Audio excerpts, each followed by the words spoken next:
fears surrounding possible U.S. military action against Mexican cartels. Joseph Robinette Rogan is back at it again. Up to his old tricks, up to no good. I don't see a direct trust between Mexico and the United States anymore. There's issues there. The U.S. has realized that politics are compromised at high level in Mexico. Completely. With the example of the recent almost arrest of Nemesio Seguela Cervantes El Mencho, you see that the federal forces are compromised as well. Yeah. What can you do? Just got to bomb a foreign nation, I think. That's what I'm thinking. First, we set up the cartel structure, and it's an effective mode of destabilization. We traffic drugs for guns, okay? And the best kinds of guns, like guns that are not even available to like the Mexican army, okay? And then we turn around and we go, too much destabilization has taken place in your country. We have to bomb it and maybe militarily occupy it. Sorry, gotta do it. It's in our culture. It's what we do. I apologize, but this must happen, okay? Special military operations must take place. This is what we got to do. It's us in Israel, Russia as well. We just have to do it. Bomb a couple hospitals, say that the cartel had a base underneath it. You already know what's up. American drone flying over the state of Mexico. There I go again, dude. There I go again. Why is there so much Claudia glaze on American leftist spaces? Because she's a popular leader that is moving Mexico in the appropriate direction through the expansion of the welfare state and is very successful so far. Now, normally you'd say in a normal world, if we lived in a normal universe, we'd be like, dude, this doesn't mean anything. It's the Joe Rogan experience. Who gives a shit? But considering that his last couple of guests have been like, you know, the director of the FBI, and also Donald Trump thanked him personally for his election, I feel like this is where you learn about what the administration might do in the future and how they will present what they're interested in doing and how they will sell new modes of operating. So who knows? Who knows, man? Who knows? Fantastic stuff. The idea of using American force against cartels is so stupid. The entire design of the drug trade is so that only Mexicans pay for the drug consumption of Americans without any American ever seeing the violence and death their appetites result in. Sending in Marines and getting them killed goes directly against that. It's like taking off your bulletproof vest in the middle of a shootout because you are bored. Well, sometimes you got to do that. Sometimes you do take that off, you know? It is what it is. In circles. And I posted it immediately. You know, I think I was one of the first ones to post it online. And a press briefing happened almost immediately, and the head of public safety in Mexico, Omar Garcia Harfuch, said like, oh yeah, we asked for this drone to fly over this area. Who did you ask? This is not a military drone, but we asked for it to fly over this area. Which I don't think he knows what the fuck's going on. I don't know why. I don't think he knows why there's a drone flying out over a very specific part of Mexico. I don't know. It seemed like he didn't. Or either he didn't want to reveal this drone, but there have been many times recently of drones just flying close to the border or over Mexico. They're clearly drawing an intelligence map of targets in Mexico. So something is coming, I think. Whoa. Whoa. But what is it going to look like, though? Is the question that people are asking. I don't know. Speaking to somebody like Gafe down in Mexico. He was a former member of the special operations. And I asked him, like, hey, what is the military going to do if the U.S. says, like, we're going in without your approval? He said, well, if you start fighting the cartels without approval of the Mexican government, you will turn criminal organizations into freedom fighters. Yep. And they're already integrated into the military in certain ways because some of them are working for them and some of them are working for us. That's so true. You will make the whole a cohesive force against you. Oh, boy. Which is an interesting theory. You know, if that most peaceful president of all time. He's like, well, I ended 12 wars, gotta start a new one. It's crazy to think that like we would do an Afghanistan in our own backyard, quite literally, because like, just like with Afghanistan, we ended up fighting the Taliban and the Afghan forces that we had armed initially. And with the cartels, it is a direct analog. And nowadays, modern warfare has even advanced beyond what it used to look like, especially with the invention of drone warfare. There is quite literally a better opportunity for insurgencies that are well equipped to, especially because like these are not the Taliban. We're talking about the cartel. They already have the institutions. They already have the instruments. They already have the logistics. They have drones, for example. You're setting yourself up for a permanent state of conflict with a much better equipped, embedded local military force. The cartels have submarines, bro. That happens. That seems likely. It does. I mean, Yeah, because there's like anti-U.S. sentiment already. It is. And then also the closing of the border. Oh, will there be anti-U.S. sentiment? I wonder why. You know, maybe because Americans seemingly actively fantasize about bombing a sovereign nation that is their neighbor. Why the wouldn't there be anti-American sentiment? Also, this is another way to set up concentration camps for all Latino people. 65 million. That's the number. Remember when Tucker Carlson was floating 65 million undocumented immigrants in the country? That's not true, right? It's just the number of Latino people. We have like 60 million illegal aliens in the country. The country bears no resemblance to the country I grew up in, and it's not better, it's worse. So I'm not going to sit for another lecture from anybody telling me we need to import more people to write code or pick grapes or any other task. Period. It hasn't worked. The country hasn't gotten richer. It hasn't become more unified.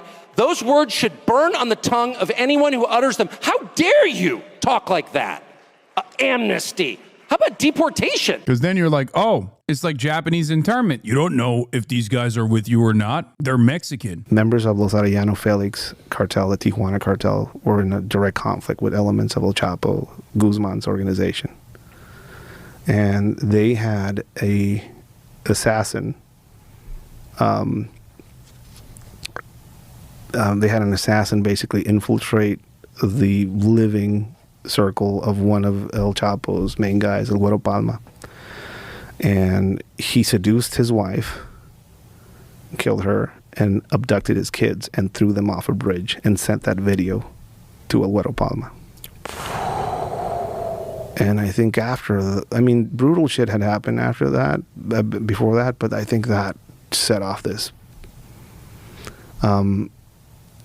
At some point, that whole war that happened, you start getting the element of the Zetas coming in, who were former special operator guys who basically said, like, we can start our own cartel, which a lot of them were Fort Bragg trained individuals that went down to, some of them went through the Green Beret. Bro, unpopular opinion, but I feel like the cartels cause more harm to us than anyone in the Middle East ever would. Doesn't mean we should take military action, but at least it'd be more justified than bombing Iran. No. What are you insane? Gunberger comes to mind. Americans only have one speed. They're like, wait, we got to bomb somebody. It makes more sense to bomb Mexico than Iran. No. Did you not hear what the other chatter was saying earlier, which is the correct assessment here? From the perspective of America, they're just providing a service, providing goods that the American market is demanding. If you want to fix that, you have to fix the American appetite for drugs. What the You need to stop Americans trafficking weapons in exchange for said drugs. That's the problem. But because this is a big part of our clandestine operations and the way that, JSOC and whatnot make money, it's just not happening. Course.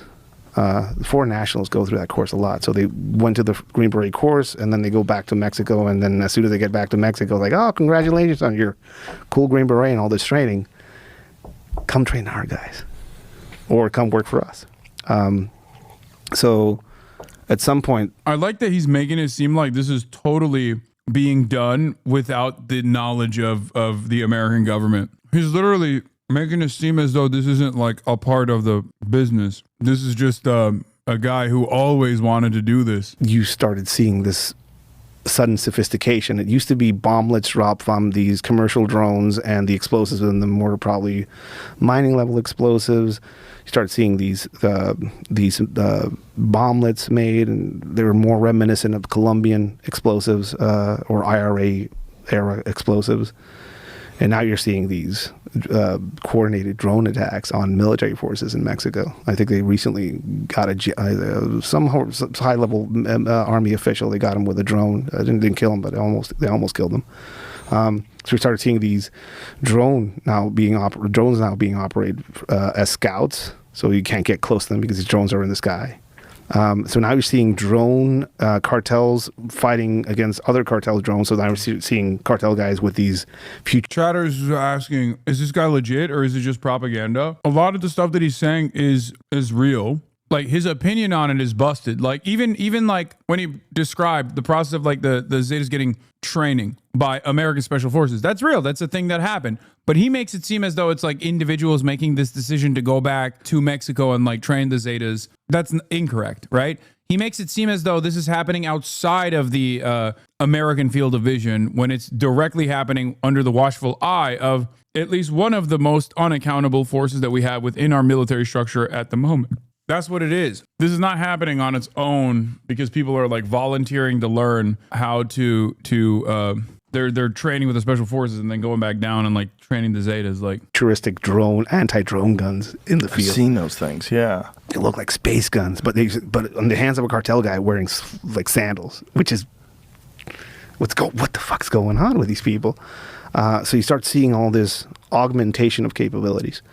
This single cartel now has all of this history behind it, all of these lessons behind it, all this training behind it, all this technology, and it is poised to punch a hole right through its territory and go. Back in the day, Joe Rogan used to have a lot of conspiracy theorists on, and they would always inevitably find a way, sometimes correctly, and maybe even in unique moments incorrectly, blaming the CIA. If you noticed, I would say in the last couple of years, all of those guests talk about the same issues, but then never blame America's involvement in said issues. How strange. How strange. Instead of blaming the CIA, he just has the CIA on, and then the CIA guy goes, this is Jeffrey Epstein is most likely a foreign asset, but just certainly not Israel or America, maybe China. What happened? And how wild would it be if the border was still wide open?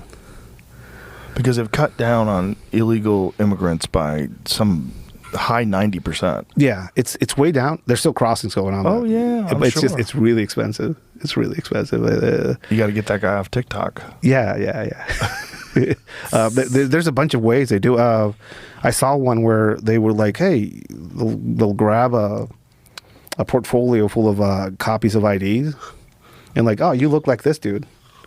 And then they'll give you, they'll say like, just get really drunk before you cross and they'll pretend you're asleep.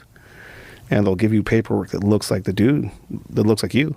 And that's how they cross people. And it's a lot. It's very expensive, but that's how they cross you.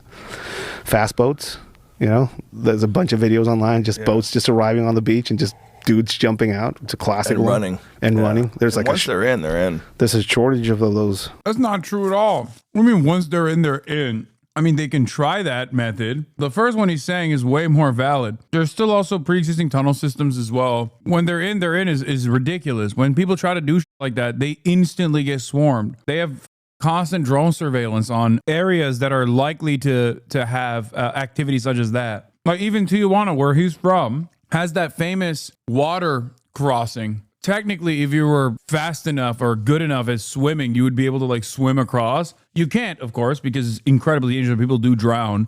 Like there is that border wall that goes directly into the water for like 50 yards or something. And people try to swim it sometimes because they're really desperate and they die. But like if you were to actually cross to the other side of the border, you would get immediately swarmed. Wave runners, there's a shortage of them in Mexico because they just buy them just to. Well, a short trip. I mean, if you get on one in Tijuana and you hop over to San Diego, it's not that far. No, and they'll swarm it now. They'll do many of those boats. And if you were in TJ, you could see off the coast. There's a bunch of Navy ships now off the coast there. So like, which is a cause for alarm for a lot of Mexicans. When I say Mexicans view any sort of intervention by the United States with fear. Although they are also fearful of what happens if this is allowed to continue in Mexico, and they don't see any solutions from the government. So it seems like the opposite. It seems like it's going more and more towards the cartel. Yeah. Oh, well, no other way, I guess. Every piece of American intervention throughout history is always like, well, the people will welcome us as liberators because they got a lot of going on. And lo and behold, whether it be Russia saying that with Ukraine, whether it be Israel saying that with Gaza, or whether it be America saying that in Iraq, Iran, Afghanistan, seems to me like that never ends up happening. I don't get it. Oopsie, I guess. Oopsie. Nah, bet. This time is different. They will welcome us as liberators. Oh, never mind. We developed a lot of resentment, and now we have to fight a counterinsurgency for, multiple decades. Oh, well. The difference with Mexico is that it's no longer over there. The entire purpose of American imperialism is that shit's happening over there. It's far away from American consciousness. We can't see it. We can't feel it. We have no connection to it. We have no connection to the violence. We barely let any of the refugees in. This is very different. You're talking about a massive country that is a incredibly important trade partner to the United States of America, that already has insurgency movements that have overtaken entire regions of the land, that you're going into active battle with in a nation state that has already a ton of Americans of Mexican descent. Think about that. What are we doing here? It's so stupid.